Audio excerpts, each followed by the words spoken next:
Morning, John. Morning, Shannon. Chris. Morning, Mark.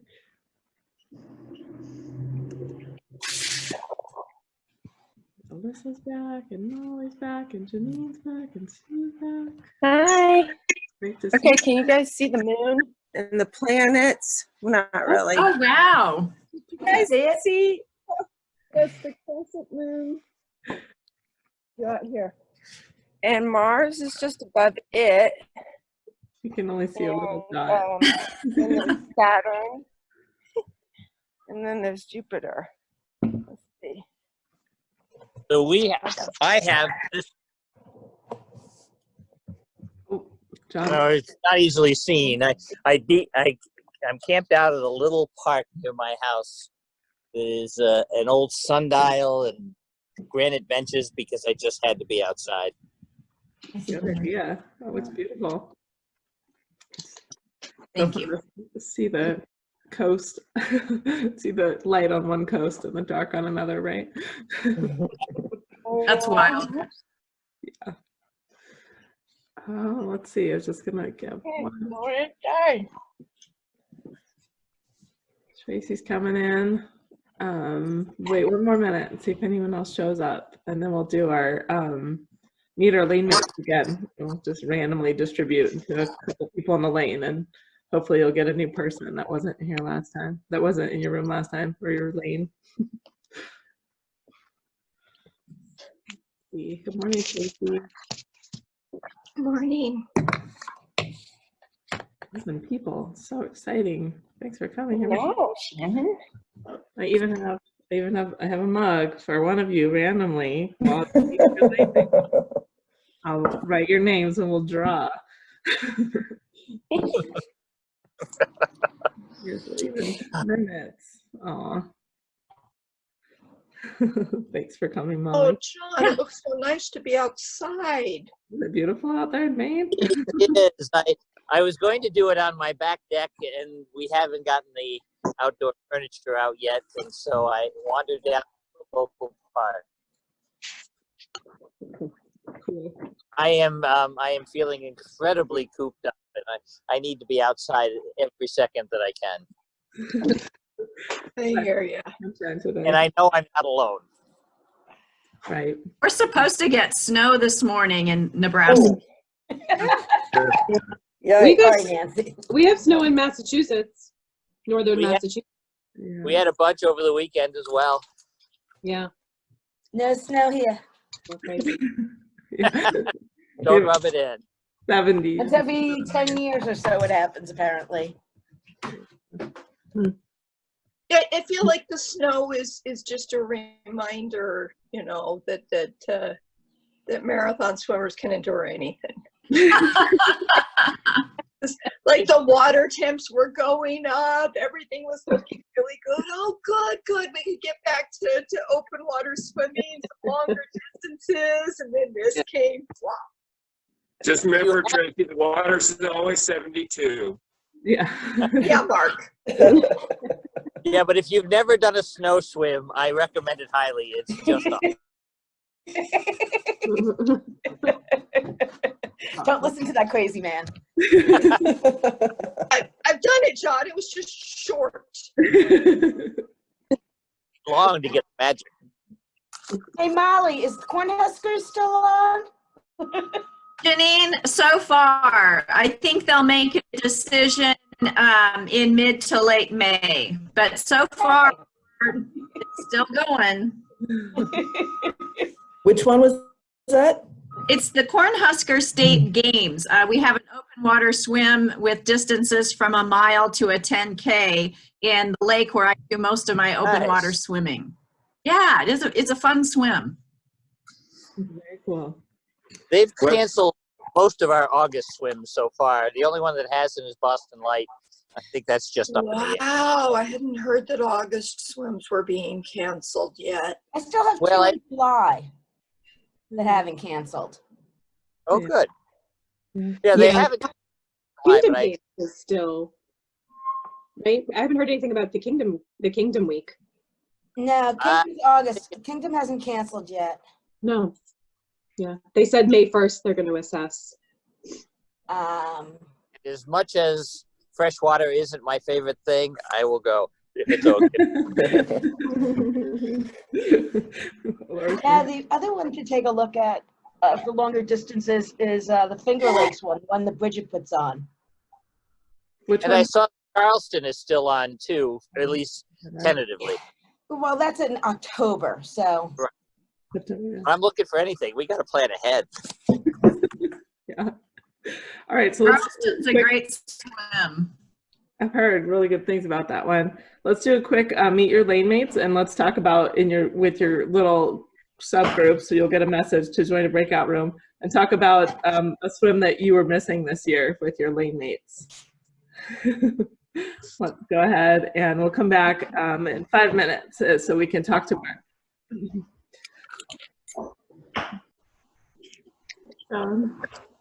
I'm sorry, we were talking, it gave me a notice and I hit the wrong button.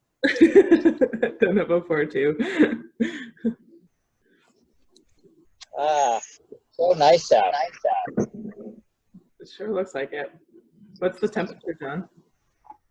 It's about 46 to 47 now, and the ocean temp on today was 45. I skipped out by mistake. Oh. Tracy.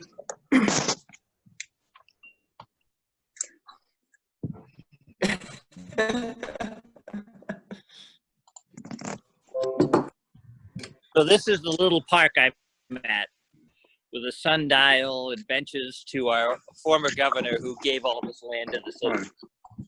Nice. What town are you in, John? I'm in Portland. Oh, okay.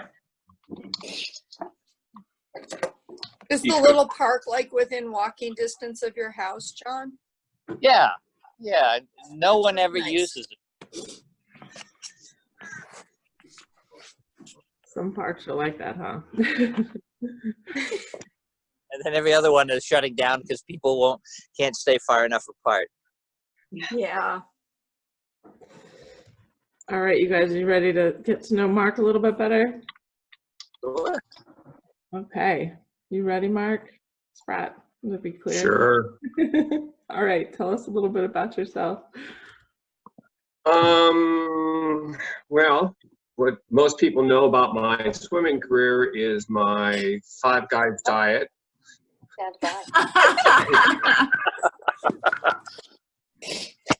And probably my rather extensive swimming suit collection.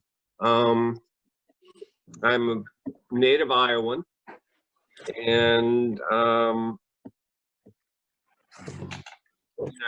in Kent Nicholson lost me, so I'm the lost Iowan at SCAR. So I'm still working. I'm at my office. I work for the Indiana Department of Corrections, so I'm considered essential, and I come in every day, trying to keep the materials flowing and people working, and hopefully I'm going to work for another 5 or 6 years and then retire. That's the short of it. That's good. We want to get to the swimming, but it's good to get a little background on people. How did you start swimming, and when? Well, at age 4, I taught myself to swim. That's back in the day when Mom could dump us at the country club at the beginning of the day and come pick us up at the end of the day. And she did that. And by the end of the day, I was swimming. And being my mother, I was in swim lessons the next day. My swimming career was a con job. When I was 10, I went to my mom and said I didn't want to play baseball that year because I was a really bad baseball player and my brothers were great. And she was sitting on the couch and she gave me one of her looks and she said, well, what do you want to do? And now that question needed an answer. And I hadn't really planned on doing anything. So I piped up, I want to swim because I knew how to do. So I was at swim practice the next day. without goggles. Not quite sure how I made it to the second day. But eventually I started to like it and started to get good. And when I was in junior high, I trained under a great stroke coach, Art Mercer, who made me into the swimmer that I was. But I had a very disastrous high school career and quit for 17 years. I started back in master swimming in 1990 in LA. Mainly, I was a 50 freestyler. I was a sprinter and an IMer. And then I split my heel open on a flip turn, and that kind of killed my sprinting career. I started open water in LA probably in 91. Did the Maui Channel relay in, I think, 92 with Waikiki Rough Water, and loved that. But when I lived in LA, the only race that really mattered was Jolla Rough Water. Once again, it was one loop. I had a one lap rule, which Tracy knows about. One lap, when I get back to the beach, I'm done. I do not like multi-lap events, no matter how long they are. So I race a lot. I've done about 110 races in the last 10 years. I don't like doing long training swims, so I would rather race. That's why the cancellation of all the races this year are really going to be tough for me, because that's where I get my distance in. That's the short of it. What are your favorite places to swim? Well, it always was hands down La Jolla Cove, but in the last couple of years, the seals have kind of taken over the little beach there. And when they're in residence, it smells badly and the water is polluted. But like, we've been going out in January on Martin Luther King weekend, and the tides are really rough and the seals aren't there, so the water is great. Tracy has gone the last 2 years, and it's still my favorite place to swim. My favorite place to race is the Hudson River. Even when it's beating you up, you got the current with you, it will push you like you wouldn't believe. I still tell Janine, she had an 11-minute mile when she swam Manhattan when she was in the Hudson. So the Hudson is a great place to swim. Is that swimming or flying, Mark? It's kind of like a torture fest, you know. The year I completed Manhattan, we had 35-mile-an-hour headwinds in the Hudson, and I just put my head down and just let the river do the work, because I wasn't gonna be able to swim fast. My favorite scar swim is Canyon, which is beautiful. And today's picture on Facebook is Cottesloe Beach in Perth, which is probably about the prettiest beach I've ever swum at, but it's full of jellies. Oh, yeah. Not so fun. What about your favorite all-time event that you've participated in? My favorite race was always the Little Red Lighthouse in the Hudson.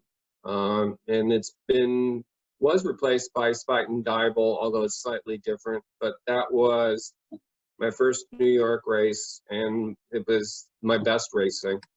My favorite swim of all time was my first channel, which was the Ederle Swim, which is from the tip of Manhattan to Sandy Hook in New Jersey. In its day, it was called the American Channel. Gertrude Ederle did this swim in preparation for the English Channel, and she held the record for 90 years. But mainly because there are about 15 of us who did it my year, and we were stuck in a Zodiac for about 20 minutes before we started, and we just bonded. We had an incredible group. We had Susan Kirk, Linnea Assion, Roger Finch, Barb Held, Jim Clifford, Charlotte Samuels. We just had such a great time with things like Capri teaching us how to stuff water bottles down our suits. And I think we all just kind of, we still, when the Ederle anniversary comes around, we just all kind of mentioned that how special it was. Personally, as I swam under the Verrazano Narrows Bridge, which was an incredible experience, I said to myself, I'm going to finish this, but I will never do anything like this again. So 40 some odd marathons later, right, I still seem to be doing it. Always feels that way right after it happens, and then yeah, a week later you're like, well, wasn't that bad. Mark, what year did you swim Ederle? What? What year did you swim Ederle? 2013. I'm still proud of that. I didn't know crap in those days. I was feeding off Gatorade pouches. I really knew nothing.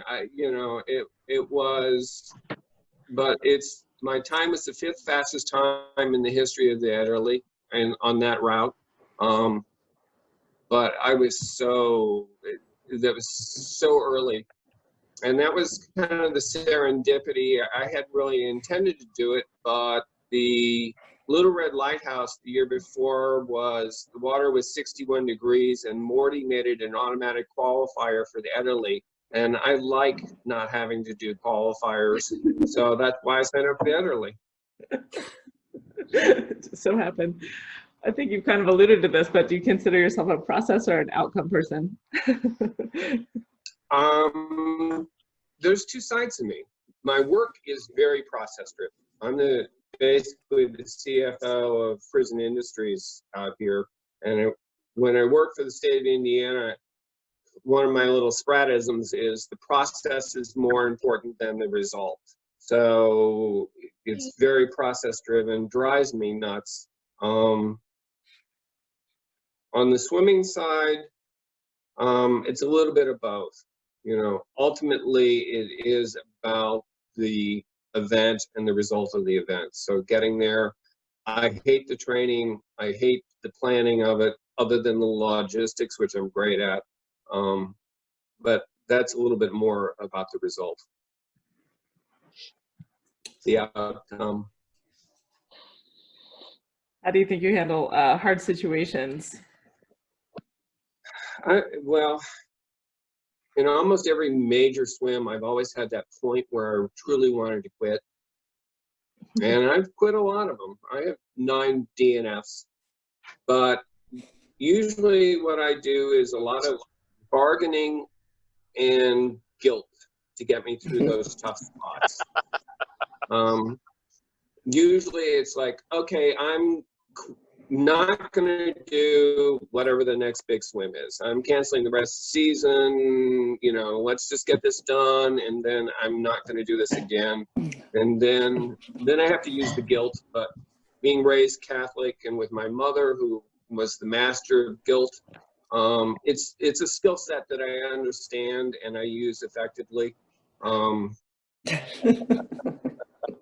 So that's usually how I get through. Now in life, there's been some, particularly when I was my mom's caregiver for years and I couldn't travel, I project to say to myself, okay, this time will pass and then you will be in a better time. And that's how I get through.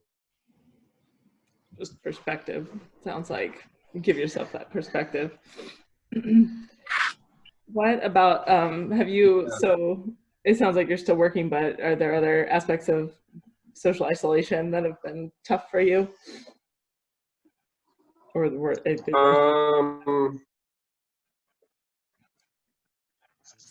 well, it's 9 of my 12 people who report to me are working at home.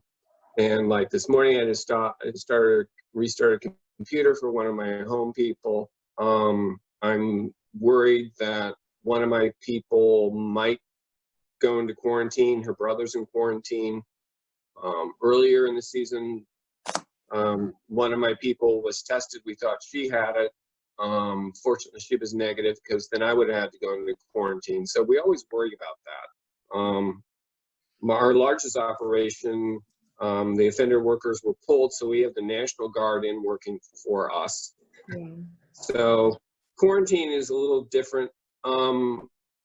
Personally, it's hard for me in that I can't really travel. And, you know, come the end of the month when SCAR doesn't happen and I'm still struggling to get my 6-hour qualifier done, you know, there'll be a little crisis point. What will motivate you to keep going in those situations? I will say the last couple of years have been a real struggle. I had a freak injury the last day of SCAR 2 years ago, and I've had a lot of neck issues. So it's been a real struggle. I've had this reservation for the channel for 4 years, and having this over my head has kind of been a burden. So it's been a real struggle.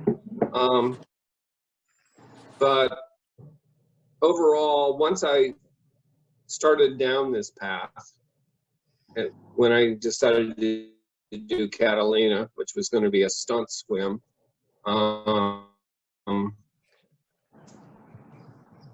you know, I've got certain things. I wanted to get all the major swims done. That's kind of why I did Zurich when I got in. Mark can attest to that. I probably shouldn't have done Zurich, but you get in and you know, you gotta go. And so I have a plan, kind of a mindset of what I want to get done before I retire. When I retire, my last swim will be hopefully Strait of Gibraltar, which will be more of a social swim. And then I want to go back to start coaching swimming again. What's your English Channel date? You said you've 4 years. Tell me a little bit about that.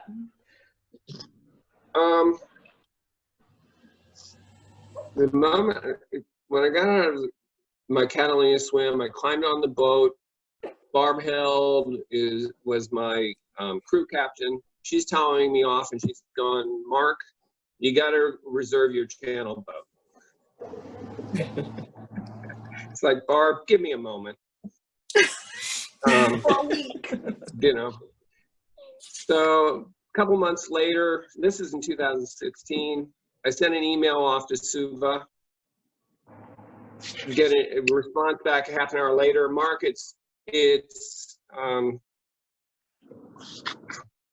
God, now it's eluding me. Emma France. Get an email back half an hour later from Emma France. Like, Mark, you remember me? It's like, yeah, Emma, I was wearing your pants. I had a little case of hypothermia and I was wearing her clothes because I had nothing. So I set up Suva for the last week of September. It was the only #1 slot they had at that point. It also dovetailed with my goal at that time was to be the oldest Triple Crowner, but that isn't going to happen now because of Pat. It's a week after my 65th birthday. So I figure if the channel happens this year, September would be probably the most likely month. I imagine the June and probably the July, maybe even the August, unfortunately for my dolents, might get canceled. It depends on what happens with France. Yeah, very true. Man, I'm supposed to do Loch Ness in August, but that's not looking that likely at this point. Yeah, you might, you know, I mean, yeah. I know that the British people, British long distance, I think they canceled all their events, but you might be able to sneak in Loch Ness.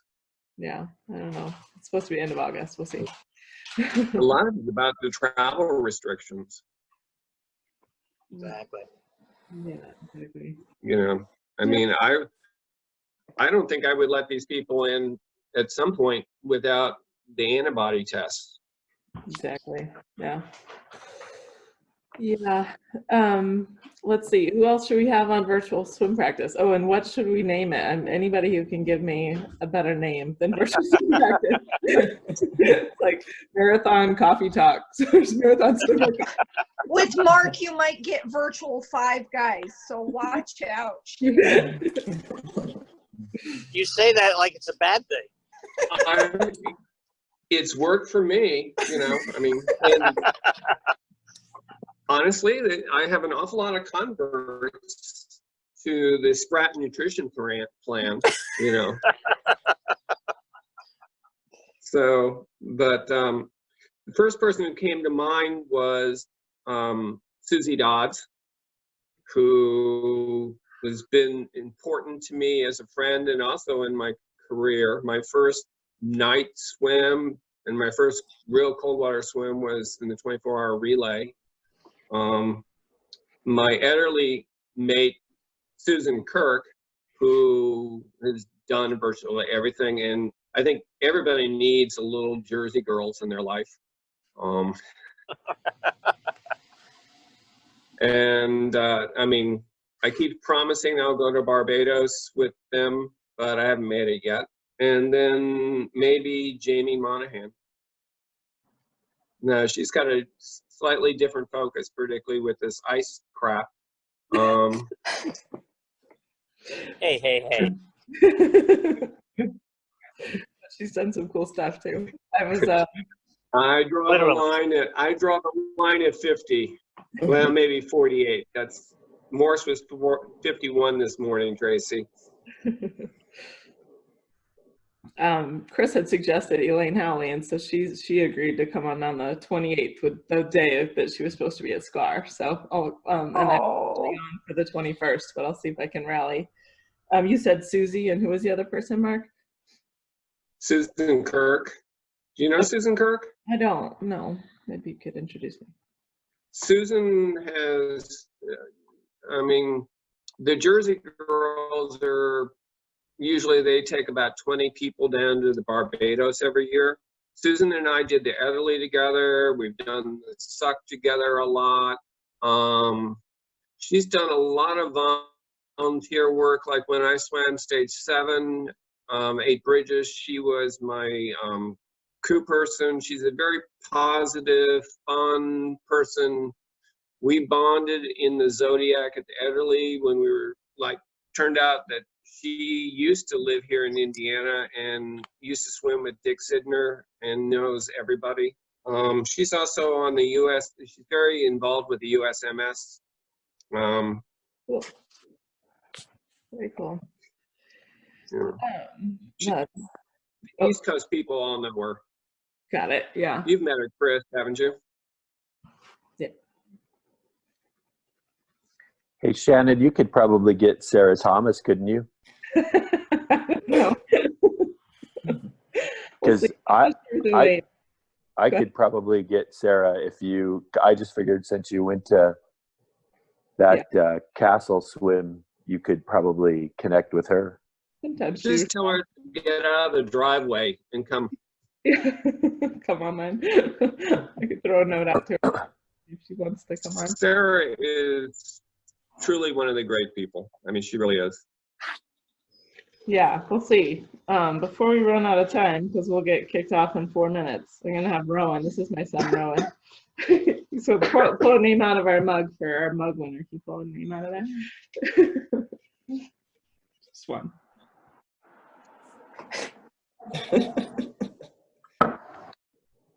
Jocelyn, you. That saves on shipping costs too. Thanks, guys, for coming. If anybody, we do have a few minutes. If anybody else wants to harass Mark with more questions. Mark is the reason I got into marathon swimming. I swam big shoulders, and then like a few weeks later, I was talking to him. I was like, yeah, I really liked that. What should I do next? And then I was like, so we're going out to Portland next summer. I was thinking the Portland Bridge swim, and Mark in his infinite wisdom was like, oh, sure, yeah. And it was like 2 weeks after that, I was like, I'm jumping from a 5K to 17K. What on earth have I done? Well, what she's forgetting is that she approached me, it's the beginning of January, and we talked about Portland. I said, why don't you consider Chesapeake Bay? And the lottery closed the next day. So she gets in the lottery, she gets in Chesapeake Bay, and of course I didn't get in. No, nobody else from Indy did. That was my freak out. Oh my God, I've got to find an event that's in between these two distances. And Mark's like, oh, well, you could throw your name in for the Chesapeake. And I was like, oh, okay. Yeah, I felt a little sheepish about that one. Well, what's funny here is I met Tracy when I was from Leo Key, and she was planning to go to Portland, and she introduced me to the Jersey girls down there. So I met all the Jersey girls, and that was really cool. And we were sitting around at the pre-dinner, and they were talking about Mark. And they said, you know Mark Spratt? I was like, no, I don't think I know Mark Spratt. It's like, oh, you have to know Mark Spratt. It's like all of swimming is 6 degrees of Mark Spratt. And we went on to joke for quite a while about how, like, you know, finding all the 6 degrees of Mark Spratt, and everything traced back to Mark. And that was really funny. So that's why I was really happy to hear you did today, Mark, because it kind of like drew together some of those degrees for me. Awesome. Well, I think, honestly, short of Dan Simonelli, yeah, I probably know more people, or I've swum with them. It's also the fact that you really like socializing, Mark. I mean, you're there to socialize more than swim sometimes. Yeah, pretty much. You know. Yeah, If I mean, you you were are- really head down, I'm swimming, you wouldn't be Mark Spratt. It seems like the number of Yeah. participated in really helps with the breadth of people that you know when you can go to, say, you've been to 110 events in the last, how many years was it? In the last 10 years, I've done 100 events. I have 43 successful marathons and 9 DNFs. So I've swum in races in 19 states and 4 foreign countries. So I kind of get around. Yeah. Although when my Well, and mother I was think alive, not doing the long training swims, Mark, where you sign up for events to take the place of the long training swim, that, I mean, if you can do it, and I know you're always trying to move around vacation time and whatever else, but if you can do it, it really gives you a sense of community. Like that's so much nicer than trying to do the 10-mile slog someplace local to train for something. oh God, I think the longest pool swim I've ever done is maybe 12 or 14K. It's torturous. It really is. I mean, I would rather, SCAR has always been my firm foundation for my training. And the funny thing is, SCAR was a freak. I hadn't intended to do SCAR in 2015, but I got a little cutesy and I got caught. There was a waiting list, so I put my name on a waiting list, figuring, maybe I'll decide in the spring. An hour later, I get an email from Kent saying, "You're in, pay your bill." What? He had changed the years. So, I mean, for me, it works. Everybody has to figure out what works for them. But to go out like Mike Dolans will do 5, 10Ks a week, and it's just like, more power to you, Mike, but I just can't deal with that. Yeah. How do you get ready for SCAR? We have less than a minute, so we'll probably get cut off. But with SCAR being so early, how do you get ready for that Well, I've been winging it the last couple of years, or fighting injuries. I was doing doubles on the weekends. I was getting maybe 12 to 14K done on Saturday, and then on Sunday by doing double sessions. The last 2 years,